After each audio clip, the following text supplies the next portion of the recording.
11.9%. A new record level of inflation in Russia was announced by the end of 2022 by Rosstat, the Federal State Statistics Service. This is the highest value since 2015. However, inflation also increased to almost 18% last spring. It is how the market reacted to the full-scale invasion of the Federation into Ukraine and the introduction of the first packages of anti-Russian sanctions.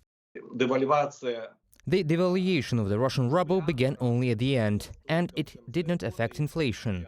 There is always a gap between devaluation and inflation, approximately 4 months. So this year, the devaluation of the Russian ruble will reach approximately 20–25%. We will have 100 rubles for $1 by the end of this year. According to Rosstat, prices in the Federation are growing for all groups of goods. Food prices have risen by an average of 10% over the year. Record holders are dairy products, which increased in price by more than 15%. Also, sugar and bread have risen in price by 13%. Non-food items now cost 12% more on average. The cost of housing and communal services has also increased by more than 12%. The Russian government raised prices for communal services twice in 2022. All services, which the Statistics Service of the Federation calls the segment of foreign tourism, have risen in price by 70%. The cost of medicines significantly increased.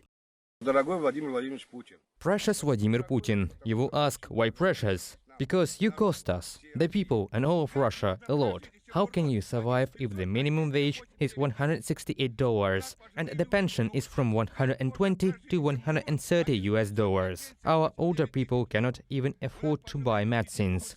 How much food has risen in price over the past months? By 40, by 50%. Absolutely everything has risen in price. Fuel and lubricants are growing. How will we survive? Russia will start printing money. It has an extreme budget deficit and insufficient foreign exchange reserves. It will start printing money, which will also be an additional inflation factor.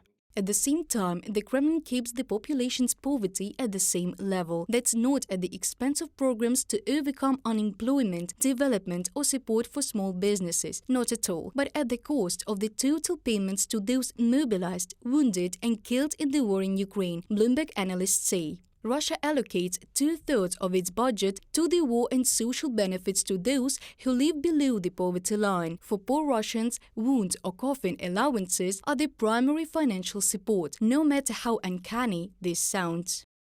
A surge in social and military spending, coupled with shrinking oil and gas revenues, will make Russia's fiscal balance unusually fragile this year. Faced with the risk of a revenue shortfall, the government may opt for fiscal consolidation, allowing inflation to partially undermine the real value of social benefits. Alexander Isakov, Russian economist, in an interview with Bloomberg. The main blow last year fell on the Russian middle class, economists say. Now it is only 1/10 of the population of the Federation. The middle class is the stability of society throughout the world. In the civilized world, this figure is about 50%.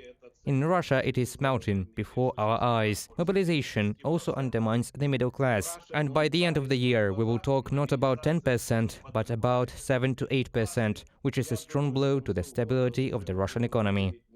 Further, it will not become better. This year, according to Bloomberg Economics, more than 1 trillion rubles, more than $14 billion, will be spent on payments to military personnel only from the Federation's budget, and billions more will go to the so-called special operation itself. However, officials from the Russian Central Bank and the Federation's Economy Ministry are radiating optimism. According to their forecast, inflation in Russia will be between 5 and 7% in 2023. But in reality, the Russian economy will only degrade, experts say.